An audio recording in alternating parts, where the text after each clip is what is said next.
হ্যাঁ, এই ইসলামকে নিয়ে আমাদের কি করতে হবে? আল্লাহ এটা বলছেন সূরা বাকারায় গিয়ে, কি বলছেন? উদখুলু ফিস সিলমি কাফা, তোমরা পরিপূর্ণরূপে ইসলামে প্রবেশ করো। বুঝতে পারলেন? ইসলাম কেন্দ্রিক আমাদের দায়িত্ব কি? পরিপূর্ণরূপে ইসলামে প্রবেশ করে। এখন ভিত্তি কি? দুইটা। তারাক্কু ফিকুম আমরাইন, দুইটা বস্তু ছেড়ে গেলাম। নবীজি বলছেন লান তাদিল্লু মা তামাসসাকতুম বিহিমা, তোমরা কোনোদিন পথভ্রষ্ট হবে না যতদিন পর্যন্ত দুইটাকে রেখে আঁকড়ে ধরে থাকবে।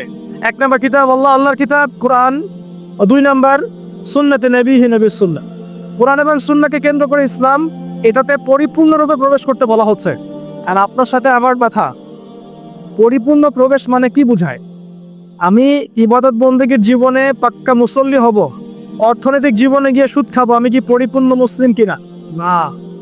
সহজ কথা বলেন, পরিপূর্ণ মুসলিম কি? এদিকে আপনি তাহাজ্জুদ পড়ছেন, মাশাআল্লাহ, 5 ওয়াক্ত নামাজ পড়ছেন, নফল নামাজ পড়ছেন, রোজা রাখছেন, দান সদকা করছেন, খুবই সুন্দর, মাশাআল্লাহ। কিন্তু আপনি অন্যের সম্পদ অন্যায়ভাবে হরণ করছেন, মুসলিম হবে পরিপূর্ণ? একটা পরিবারের কর্তা, মাশাআল্লাহ, দিনদার, চিল্লা দিয়ে লাগাচ্ছেন, মাশাআল্লাহ, দিনের দায়ী, সবকিছু ঠিক আছে। এখন পরিবারের সেই লোকের স্ত্রী পর্দা করে না, ওই লোকের মেয়ে বেপর্দায় ঘোরাফেরা করে, ওই লোকের ছেলে মাদকাসক্ত, এই পরিবারটা কি পরিপূর্ণ ইসলামের পরিবার কিনা? একইভাবে আমরা যারা টুকটাক জুমার নামাজ পড়তে আসি, হজ করি, উমরা করি, 5 ওয়াক্ত নামাজ ঠিকঠাক মতো করি না, কোরআন তেলাওয়াতের ফিকির নাই, দুনিয়া নিয়ে ব্যস্ত হয়ে আছি, পরকালের চিন্তা কম, তারাও কি পরিপূর্ণ মুসলিম কিনা? তো পরিপূর্ণ মুসলিম বলতে কি বোঝায়, এটার জন্য আপনার কিন্তু পিএইচডি করার দরকার নাই। আপনি বুঝতে পারছেন যে আপনার জীবনের প্রতিটা কাজ কোরআন এবং সুন্নাহ মাফিক হলেই আপনি পরিপূর্ণ মুসলিম, আলহামদুলিল্লাহ। এবং এই কাজটা করার জন্য আপনাকে কিন্তু কেউ বাধাও দিচ্ছে না, আপনি স্বাধীন, চাইলে আপনি করতে পারেন। কেউ কি বাংলাদেশের প্রেক্ষাপটে কি ইসলাম পালন করতে কাউকে বাধা দেয়া হচ্ছে? নামাজ পড়তে যাবেন না, দাড়ি রাখতে পারবে না, হ্যাঁ, তোমরা টাকনুর উপরে কাপড় তুলতে পারবে না, মেয়ে পর্দা করতে পারবে না। হ্যাঁ, ইনডাইরেক্টলি হয়তো কিছু কিছু মানুষ এরকম করছে হয়তোবা, কিন্তু ওদের সংখ্যা কিন্তু বেশি না, ওদের সংখ্যাও বেশি না, তাদের শক্তিও নাই। এটা জাস্ট একটা মুখের আস্ফালন মাত্র, আর কিচ্ছু না। কিন্তু বাংলার বেশিরভাগ তাওহীদি জনতা কি চায়? ইসলাম চায় না? চায়। তো আপনি যদি প্র্যাকটিস করেন, কেউ কি বাধা দিবে? ওয়াদা করেন আজকে থেকে 5 ওয়াক্ত নামাজ ছাড়বেন না, বেহুদা অহেতুক কোনো ফাহেসা কাজে সময় নষ্ট করবেন না, নিজের গায়ের মধ্যে সুন্নত নিয়ে চলে আসবেন, পারবেন না ইনশাল্লাহ? দাড়ি ছেড়ে দিবেন ইনশাল্লাহ, গোফ ছোট করে ফেলবেন, টাকনুর নিচে কাপড় থাকলে উঠিয়ে ফেলবেন, পারবেন না? যদি কোনো হারাম সম্পর্ক থাকে আজকেই তওবা করে ফিরে আসবেন। ফিরে আসার সময় আবার বললেন না যে আজকে শেষ কথা, তোমার সাথে আর কথা হবে না, এই কাজ করতে যায় না, তাহলে এই শেষ কথা আর শেষ হবে না, একদম ডিলেট, সাথে সাথে ডিলেট। যদি সুযোগ থাকে, অর্থনৈতিক সামর্থ্য আছে, পরিবারে গিয়ে বলবেন বা মেয়ের পরিবারে প্রস্তাব পাঠাবেন, যদি বিয়ে করার সুযোগ থাকে বিয়ে করে ফেলবেন। সুযোগ নাই, ডিসকানেক্টেড, কোনো দরকার নাই। এই নেক্সট সুরতে ধোকা খাবেন না, এটা নেক্সট সুরতে ধোকা। যখন একটা মানুষ জেনায় লিপ্ত থাকে তখন তার দোয়া আল্লাহ পর্যন্ত পৌঁছায় না। আর জেনা ছেড়ে দিলে পরে আপনার দোয়া ডাইরেক্ট আল্লাহর কাছে পৌঁছাবে ইনশাআল্লাহ। প্রমাণ নেবেন? দলিল দিব? দিচ্ছি, শোনেন। 3 ব্যক্তি, কয় ব্যক্তি? 3 ব্যক্তি চলছে পথ, হঠাৎ ঝড় এসেছে, একটা গুহার মধ্যে ঢুকেছে, গুহার মুখ বন্ধ হয়ে গেছে, একদম বন্ধ, বের হওয়ার কোনো জায়গা নেই। এটা সত্য ঘটনা, রাসূল সাল্লাল্লাহু আলাইহি সাল্লাম বলেছে। এখন তারা বলছেন তো বের হওয়ার তো কোনো অপশন নাই, কিভাবে বের হবো আমরা? একজন বলছে তাহলে একটা কাজ করি, চলো আমাদের নেক আমলের ওসিলা করে আল্লাহর কাছে দোয়া করি। কিসের ওসিলা? আমরা এই যে দোয়া করার জন্য হুজুর ডাকি, তাই না? আসেন 40টা, এই যে 1 বছরই 3 দিন 7 দিন করি না, নিজের দোয়া নিজে করা শিখেন। আপনার কি চাওয়া সেটাকে আমি বুঝতে পারবো নাকি? এর একটা ঘটনা আছে, হুজুরকে ডেকেছে দোয়া করতে, হুজুর পুরো দোয়াটাই 1 বচনে করেছে, আল্লাহ আমাকে হেদায়েত দাও, আমাকে রিজিক দাও, আমাকে হেফাজত করো। আর মুসল্লি সব বলছে আমিন আমিন আমিন। দিন শেষে লাভ কর হলো হুজুরের জিলাপিও আমি পেলাম, দোয়া আমার কবুল হলো, সবই তো আমার হলো, এবং শেষে হাদিয়াটা আমি পেলাম। এটা তো আপনাকে করতে হবে। তো এই 3 ব্যক্তি দোয়া করছে নিজের নেক আমলের ওসিলা দিয়ে দোয়া করলে দোয়া কবুল হয়। এখানে কি বলে দিব কোন কোন ক্ষেত্রে দোয়া করলে দোয়া কবুল হয়? শোনেন, আগে হালাল খাইতে হবে দোয়া কবুল হোক। দোয়া কবুল হওয়াতে হলে আগে হালাল খেতে হবে, হারাম খেলে দোয়া কবুল হবে না। আর আমরা এখন সুদের যুগে বাস করি না, সবাই সুদখোর হয়ে যাচ্ছে দিন দিন। আর সুদ যে এখন এত সূক্ষ্ম, আমি ইনশাল্লাহ আপনাদেরকে কোনো একটা পরিবেশে যেখানে আমি এডুকেটেড শ্রেণীর মানুষ পাবো ইনশাল্লাহ, সেখানে আমি শুধু অর্থনীতি নিয়ে কথা বলবো।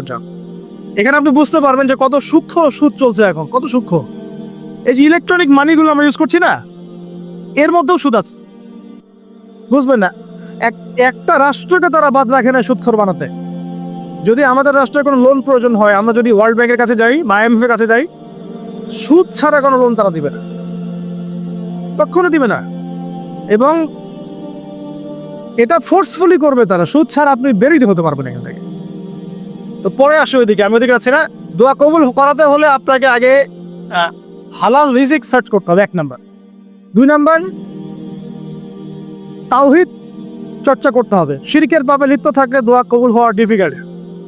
এবং সুন্নতের চর্চা করবে, বেদাতি আমল করলে দোয়া কবুল হওয়া ডিফিকাল্ট আছে। এর পাশাপাশি আমি কিছু অপশন বলে দিই।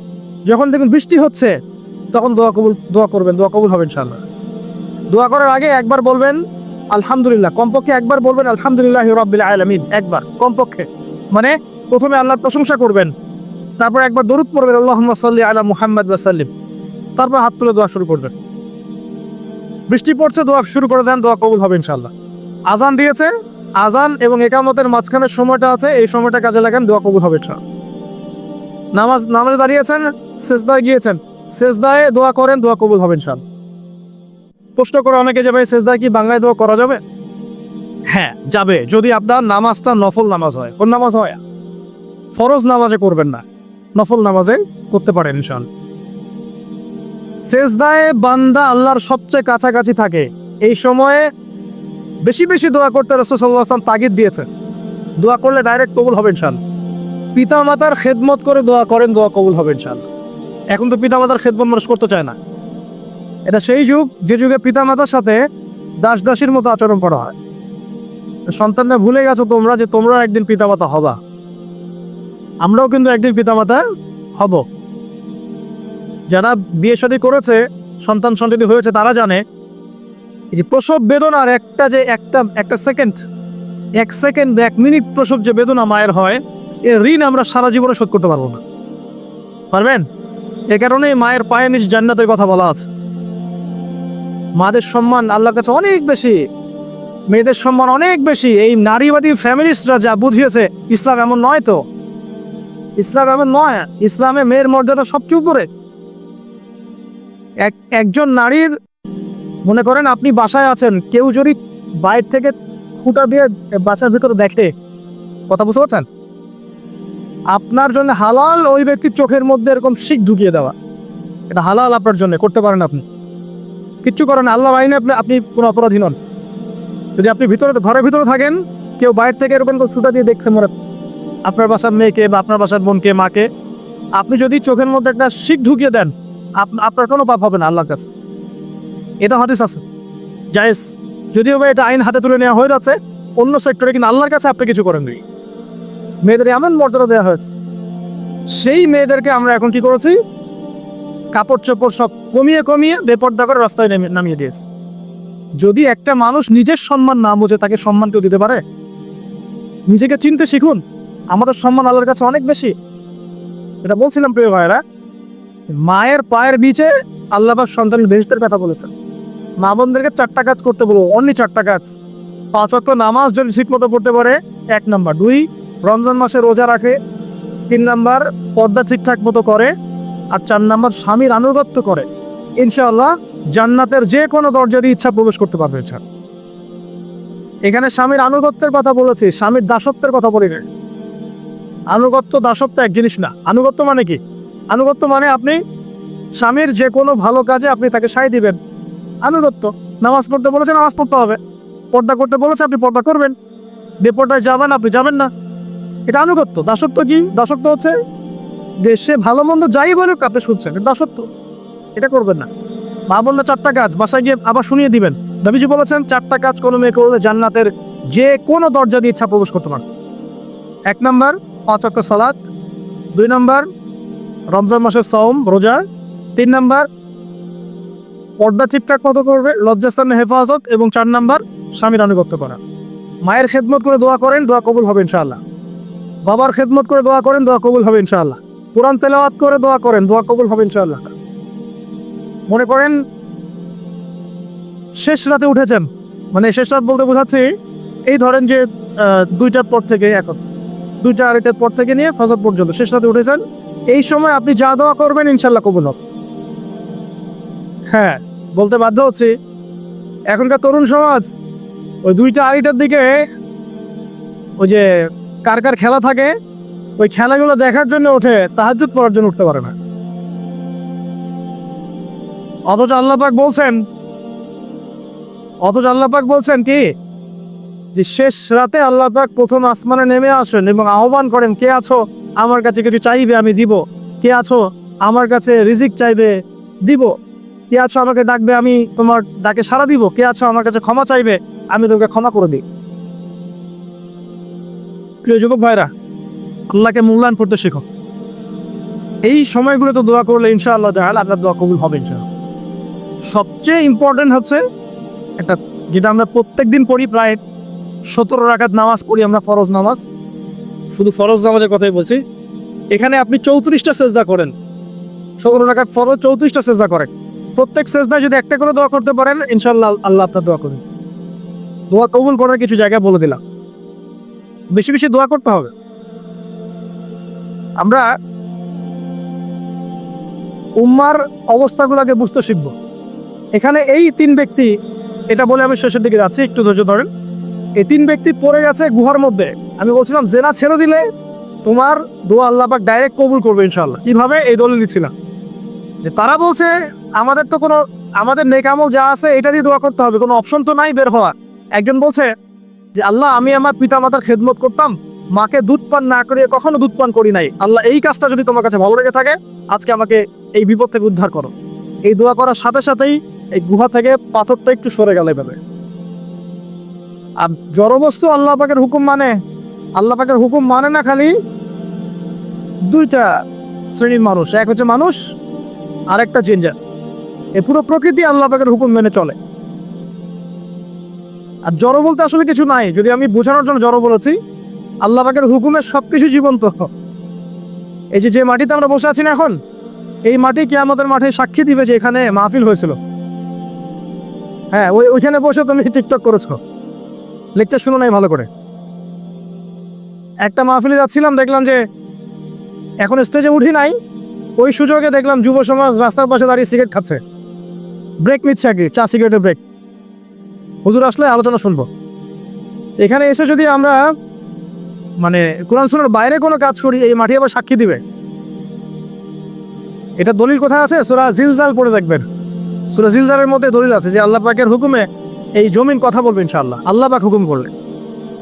জি, তো একটু সরে গেল ওই পাথর। তারপরের ব্যক্তি দোয়া করছে, আল্লাহ, আমার একজন কাজের লোক ছিল, সেই কাজের লোক কিছু টাকা পেত, টাকা না নিয়ে বেচারা চলে গেছে, আমি ওই টাকা দিয়ে কিছু পশু কিনেছি, এই পশুগুলো কিনে আমি পালন করেছি।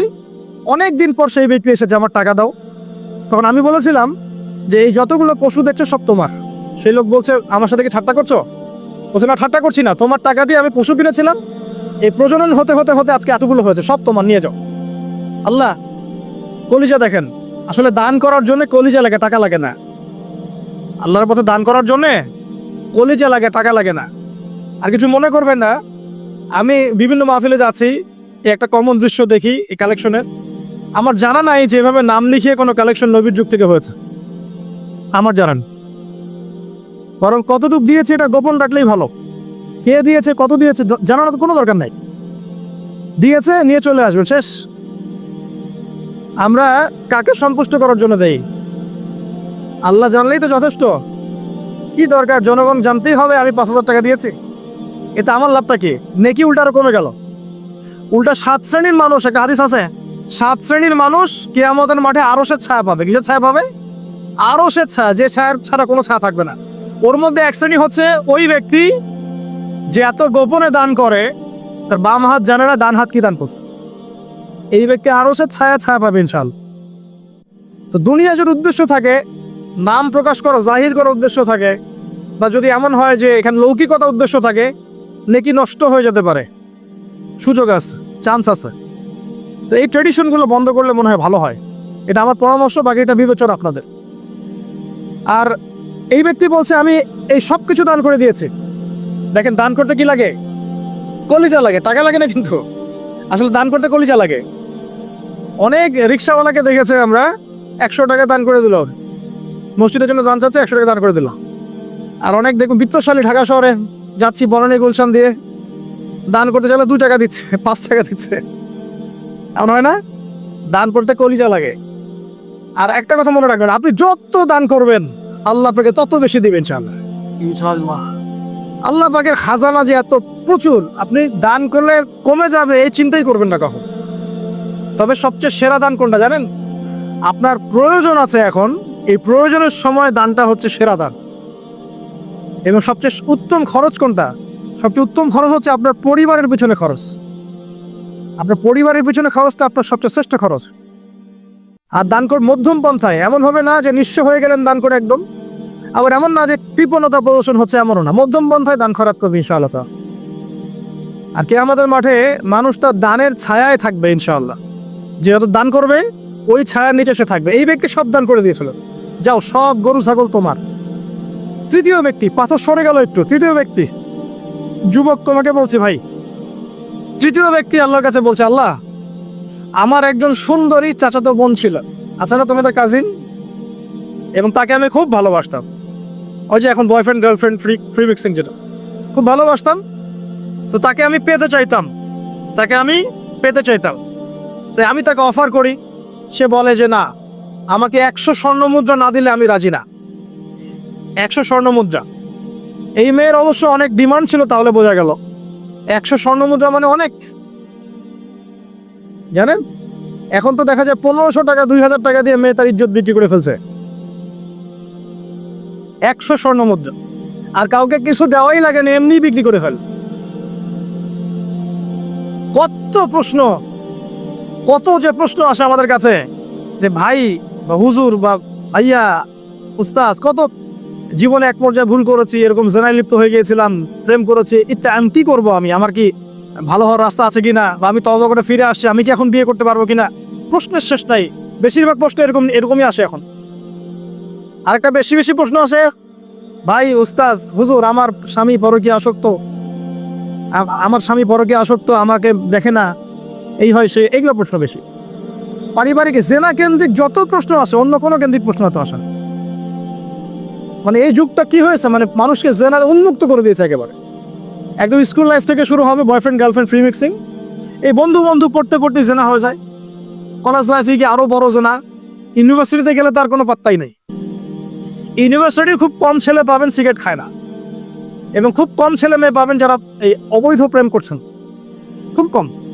এটাকে আমরা প্রমোট করছি আবার। বিশ্বাস করেন শুধুমাত্র সরাসরি সেক্সুয়াল সম্পর্কটাই জেনা নয়, এই মিক্সিংটাও জেনা, আল্লাহ পাক বলেছেন। এবং এতে করে আমাদের যুব সমাজে অধঃপতনটা হয়েছে, এটা অন্য কোনো ভাবে হয় নাই। কারণ সূরা আলে ইমরান পড়ে দেখবেন আল্লাহ পাক বলছেন, যুয়িনা লিন-নাস হুব্বুশ শাহওয়াতি মিনান নিসা, মেয়েদের মধ্যে ছেলেদের জন্য সবচেয়ে বেশি শাহওয়াত আছে, শাহওয়াত ফাহেশাত, এটা সবচেয়ে বেশি আকর্ষণ করে ছেলেদের। সমাজের কাঠামো ভেঙে যাচ্ছে, তো সমাজের কাঠামো ভেঙে, আমরা তো বাইরে ভালো মানুষের লেবাস পরে আছে, দেখবেন বহু পরিবারে পরকীয়া চলছে, জানেন না, ভিতরে। আমরা তো লজ্জা এগুলো বলি না, চোখ লজ্জায় বলি না, চলছে এগুলো এখন কমন হয়ে গেছে। এই ফ্যাশন শোর নামে, বিউটি কন্টেস্টের নামে, এই সেই, মানে অশ্লীলতাকে প্রমোট করা হচ্ছে চতুর্দিক থেকে। রেপ ধর্ষণ দিন বাড়ছে আর বাড়ছে। বাচ্চা কাচ্চা, ছোট বাচ্চা মেয়ে পর্যন্ত রেহাই পাচ্ছে না। এই কয়েকদিন আগে একটা মেয়েকে কত পিস করে ভাসিয়ে দিয়েছে একেবারে, দেখেন নাই? কোথায় আছেন? সমাজ তো কোথায় গেছে? আমরা ভালো মানুষের মুখোশ পরে বসে আছি। একটা মাহফিল করে কি সব হবে? কনস্ট্রাকটিভ কাজ করতে হবে। তারুণ্যের এই শক্তিটাকে আল্লাহর জমিনে দিনের প্রচার প্রসার প্রতিষ্ঠার কাছে ব্যয় করতে হবে। যতক্ষণ পর্যন্ত আমরা এরকম ভালো মানুষের লেবাস সেজে বসে থাকবো না, আমার ঘরেও ফেতনা ঢুকে আসবে, টের পাবেন না। যখন ফেতনা ছড়িয়ে পড়ে, ওটাকে দমন করতে হয়। দমন না করলে ওইটা আমার ঘরেও ঢুকবে তো এক সময়। আমি একা ভালো থাকতে পারবো না তো। আর দমন করার ক্ষমতা আল্লাহ পাক যাদেরকে দিয়েছেন তাদের উপর অবশ্য ওয়াজিব হয়ে গেছে এগুলো দমন করা। এখন তাদের উপর একটা ফরজ ওয়াজিব হয়ে গেছে দমন করা এগুলা, নাহলে আল্লাহ পাক কঠিন শাস্তির সম্মুখীন করবে।